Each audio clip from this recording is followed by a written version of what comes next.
Hi, welcome to my channel. My name's Lindsay, I'm a watercolour artist, and in today's video I'm going to be sharing with you my top tips for beginners. So I've been painting now, self-taught, for 2 years, and I'm going to share with you my favourite tips that I've learned along the way. Honestly, these are some things that will really help you if you're struggling as a beginner and you're ready to throw the towel in, which I really tempt you not to. Just keep going, honestly, you will get there. I've had so many times when I've been really frustrated and I thought, what am I doing? I'm just going to pack it all in now. But I'm so glad that I stuck to it. All you need to do is just learn tips like this along the way and you will improve. And it will also help you to enjoy the process of watercolour painting. I love watercolours. I wish I had discovered watercolours much sooner because I honestly have had so much fun with them. So let's get stuck straight in, and before we do, please can I ask you, if you enjoy this video, give me a little like. You'll be surprised by how much a like on my channel will help this video to be found better. Let's get stuck straight in. I'm just gonna, do you like my cup, by the way? My sister bought me this for Christmas last year. I'm tea obsessed. I've already had 3 cups of tea and it's only 11 o'clock. My number one tip with watercolours, and honestly this is probably the most important thing, is to use actual watercolour paper.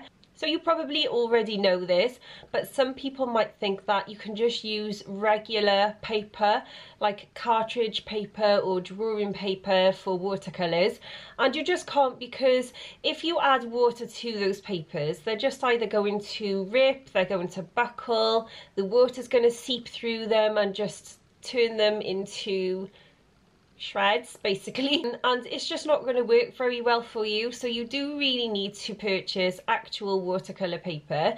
There are some really affordable watercolour papers on the market. I'll link some of them down below for you, some of the ones that I started with and I thought were fine, but I do use a 100% cotton watercolour paper now.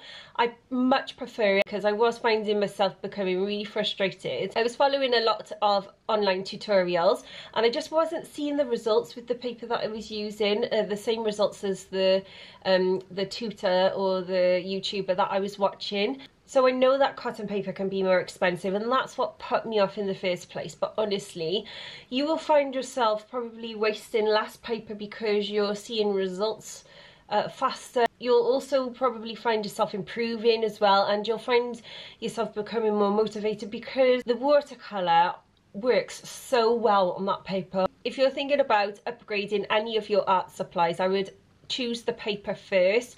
It makes a world of difference, and I will link some of my favourites down below for you to have a look at. Tip number 2 is for if you're working with plastic palettes like this. If you're finding that when you add paint to your palette it kind of disappears into nothing, then that means that you need to rough your palette up.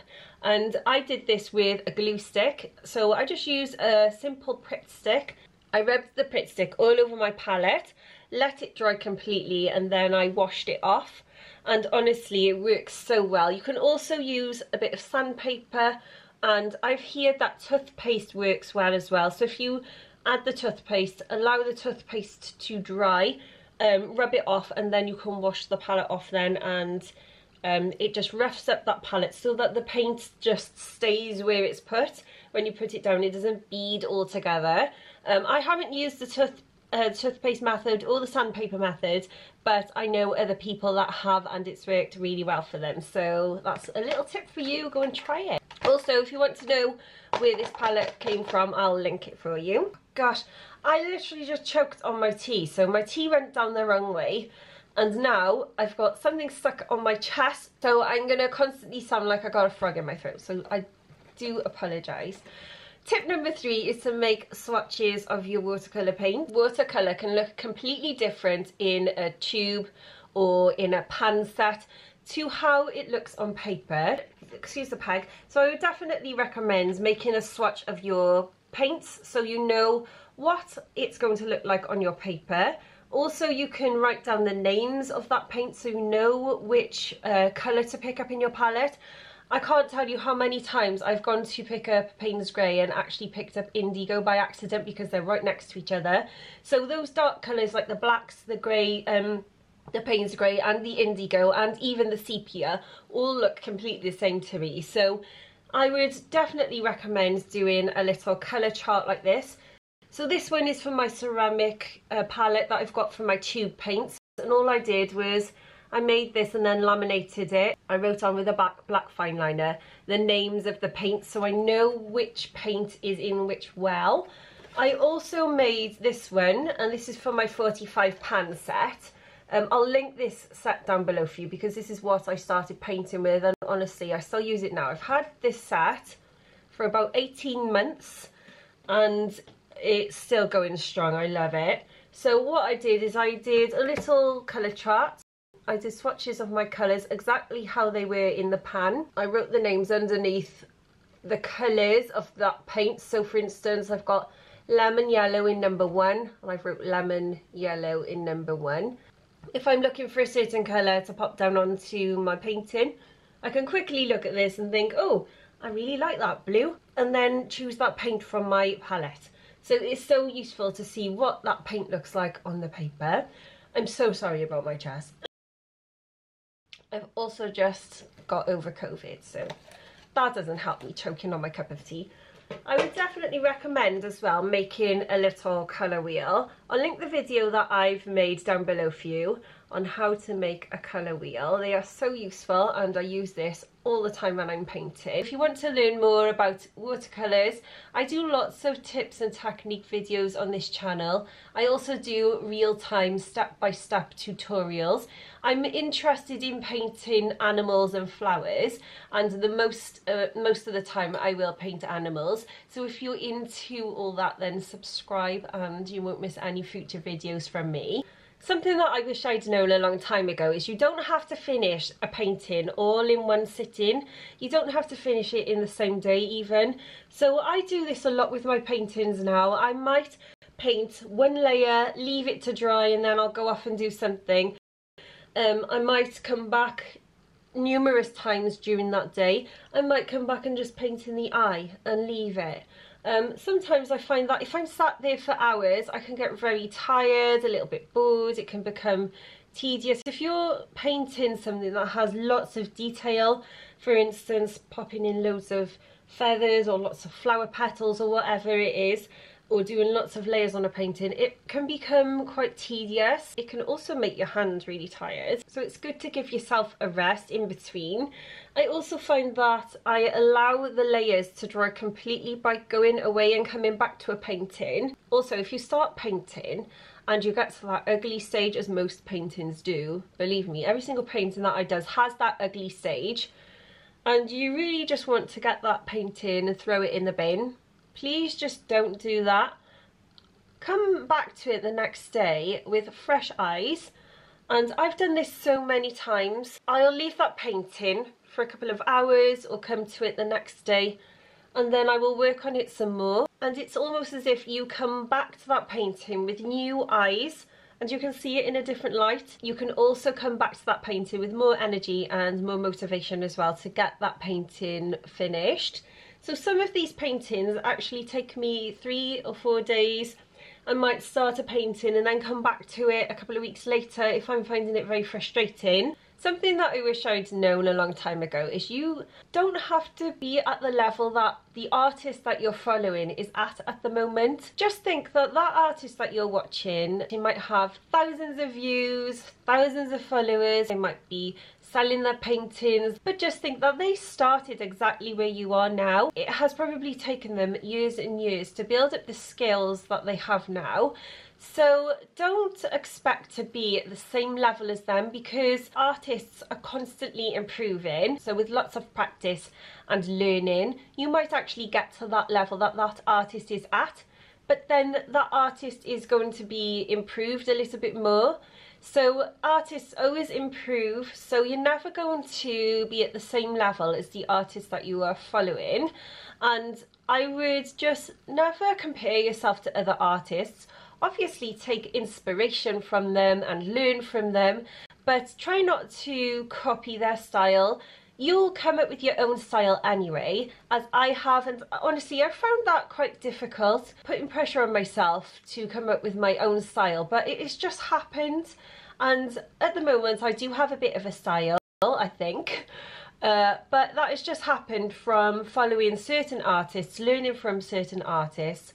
I don't copy them exactly, I do learn from them, but I don't compare myself to them either, which I did used to, but now I've stopped doing it because I can see that the more I compare myself to others, it kind of holds me back and stops me from improving, because it's going to dishearten you if you compare yourself to others. So just concentrate on your own improvement.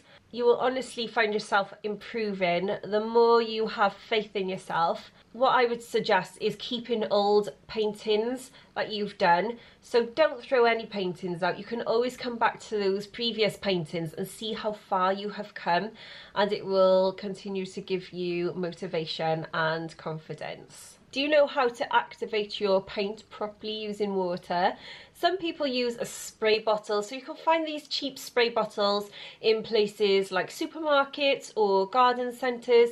You can pick them up for a few pounds or a few dollars if you're in America, and they're very inexpensive. So you can fill them up with water and use them to spray your pans or your watercolour tubes. If you're using watercolour tube paint on a palette, you can use the water to activate your paints.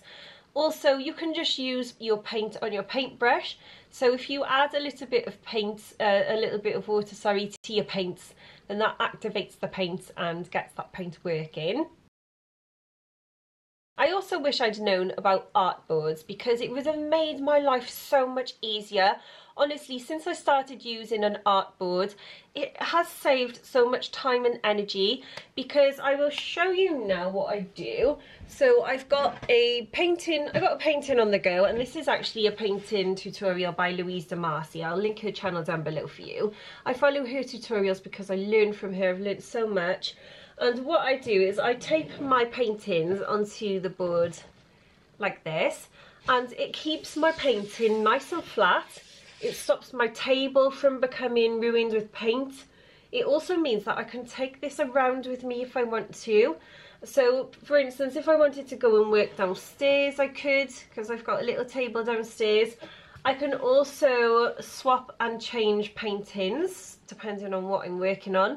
So for instance, at the moment I'm not working on this painting, so I've put this to one side, and I don't know if you can see my painting behind me. I've got another artboard there, and that is ready for my next tutorial. I'm doing a tutorial of a bird for you, so that is taped down onto my table at the moment. I also use both sides, so I can work on 4 paintings at a time. So obviously I allow them to dry before I swap to the next side. These boards I got from an art store, so I'll link the art store down below for you. Did you know that you can use watercolour pencils or normal colouring pencils to add details to your paintings? I've created some really gorgeous pieces by using coloured pencils over the top to add details and shading and just add extra pops of colour.